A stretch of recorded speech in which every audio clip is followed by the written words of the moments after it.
Bulletin की शुरुआत कर लेते हैं बड़ी खबर के साथ। चुनावों के बाद भारत आदिवासी पार्टी ने कांग्रेस पर यहां बड़ा हमला देखने को मिला है। राष्ट्रीय अध्यक्ष हैं मोहन लाल रोत, जिन्होंने ट्वीट करके कांग्रेस पर षड्यंत्र का आरोप लगाया है। राष्ट्रीय अध्यक्ष मोहन लाल रोत ने लिखा है कि कांग्रेस ने हमारे खिलाफ षड्यंत्र किया है। INDIA और NDA की तर्ज पर नया अलायंस बनाने की घोषणा भी उन्होंने कर दी है। तो ये बड़ी खबर है। भारत आदिवासी पार्टी ने कांग्रेस पर हमला बोला है और ये पोस्ट आपके सामने उनकी रख रहे हैं। राष्ट्रीय अध्यक्ष मोहन लाल रोत ने ट्वीट करके कांग्रेस पर षड्यंत्र का आरोप लगाया है। राष्ट्रीय अध्यक्ष मोहन लाल रोत लिख रहे हैं कि कांग्रेस ने हमारे खिलाफ षड्यंत्र किया है। वहीं इंडिया और NDA की तर्ज पर नया अलायंस बनाने की उन्होंने घोषणा भी कर दी है। लिख रहे हैं कि अपने पाले में ले जाने और भारत आदिवासी पार्टी को केवल बांसवाड़ा लोकसभा तक रोककर उदयपुर चित्तौड़गढ़ लोकसभा के कार्यकर्ताओं को निराशा भाव में डालकर बांटने की योजना बनाई थी और देश भर में आगे की राह कांग्रेस रोकना चाहती थी। ये बड़ा हमला बोला गया है।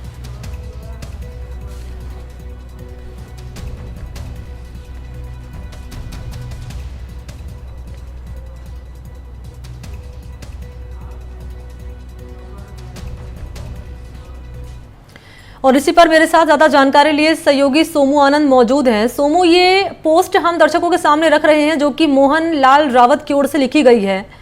न केवल आरोप लगा रहे हैं बल्कि बड़ा हमला उनकी ओर से बोला गया है इस पोस्ट के जरिए। क्या संकेत और क्या संदेश देने की कोशिश इस पोस्ट के जरिए वो कर रहे हैं, इसके क्या मायने हम समझें? निश्चित रूप से देखिए, इसके जरिए उन्होंने जो ट्वीट किया है सीधे तौर पे कांग्रेस पर निशाना साधा है। आने वाले दिनों में जिस 84 विधानसभा की सीट है वहां पर भी विधानसभा उपचुनाव होंगे, क्योंकि राजकुमार रोत ने इस्तीफा अपना दे दिया है। उनका इस्तीफा स्वीकार भी हो गया है। अब इसी सीट पर जब चुनाव हुए तभी इस बात पर ये तय हो पाएगा कि क्या ये जो गठबंधन एक बना था बांसवाड़ा डूंगरपुर की सीट पे कांग्रेस और BJP का, वो आगे भी बरकरार रहता है, या फिर जिस बात की ओर इशारा लगातार BJP के नेता कर रहे हैं कि वे स्वतंत्र पार्टी के रूप में मैदान में जाएंगे और कांग्रेस भी वहां से बहुत संभव है कि BJP के खिलाफ अपने उम्मीदवार उतार सकती है। तो निश्चित रूप से इसे इसी रूप में देखा जाना चाहिए कि भले ही चुनाव इंडिया अलायंस के तहत लड़ा BJP ने, लेकिन अब BJP और कांग्रेस की राहें जो है आने वाले विधानसभा चुनाव हो या फिर विधानसभा के उपचुनाव अन्य राज्यों में भी जहां पर BJP अपने पार्टी का विस्तार करना चाहती है, वहां कांग्रेस के साए से निकलकर वह अपनी पहचान के साथ राजनीति करने जा रही है। तो ये बांटने का जो आरोप लगा रहे हैं, कांग्रेस ने हमें बांटने की कोशिश की है, इस पर कांग्रेस पार्टी क्या कह रही है? देखिए, इस बयान पर अभी तक कांग्रेस का कोई आधिकारिक बयान नहीं आया है, लेकिन इतना जरूर है कि एक असमंजस की स्थिति हो गई है उस पूरे दक्षिणी राजस्थान के इलाके में।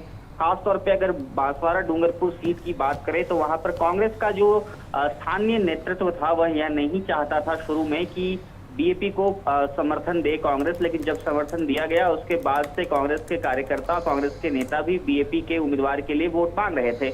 लेकिन अब उनके लिए एक बार फिर से वो असहज स्थिति हो गई, क्योंकि प्रदेश का नेतृत्व भले ही जो करे, स्थानीय स्तर पे उन्हीं नेताओं को, कार्यकर्ताओं को लोगों के बीच जाकर बात करनी होती है, वोट के लिए अपील करनी होती है। बिल्कुल, ये हम सोमू आप रहिए मेरे साथ। और ये जो पोस्ट यहाँ पर मोहन लाल रावत की ओर से किया गया है, पोस्ट भी हम दर्शकों के सामने रख रहे हैं और कह रहे हैं कि कांग्रेस ने हमें बांटने की कोशिश की है। इंडिया और NDA के तर्ज पर नया अलायंस बनाएगी। भारत आदिवासी पार्टी है ये और उसके अध्यक्ष हैं मोहन लाल रावत, जिनकी ओर से ये बड़ा हमला किया गया है कांग्रेस पार्टी पर। और ये हम फुल फ्लैश दर्शकों के सामने रख रहे हैं पोस्ट।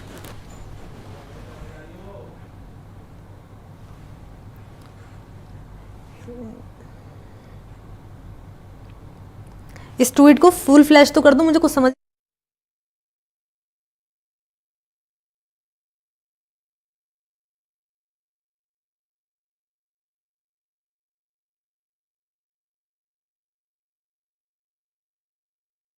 भारत आदिवासी पार्टी की स्थापित नीति राष्ट्रव्यापी स्वतंत्र आदिवासी राजनीतिक राह बनाने की है। देश भर में आदिवासियों द्वारा रजिस्ट्रेशन किए जा चुके हैं और यहाँ पर आप देख पाएंगे कि समझौता वादी भी नहीं चाहते थे, लेकिन दूरदर्शिता अपनाकर राष्ट्रव्यापी स्वतंत्र आदिवासी राजनीतिक राह बनाने का पहला प्रयास कामयाब हुआ है। तो क्या उनकी ओर से यहाँ पर पोस्ट किया गया है वो भी आप देख पाएंगे। और एक बड़ा हमला यहाँ करते हुए नजर आ रहे हैं मोहन लाल रावत कांग्रेस पार्टी पर।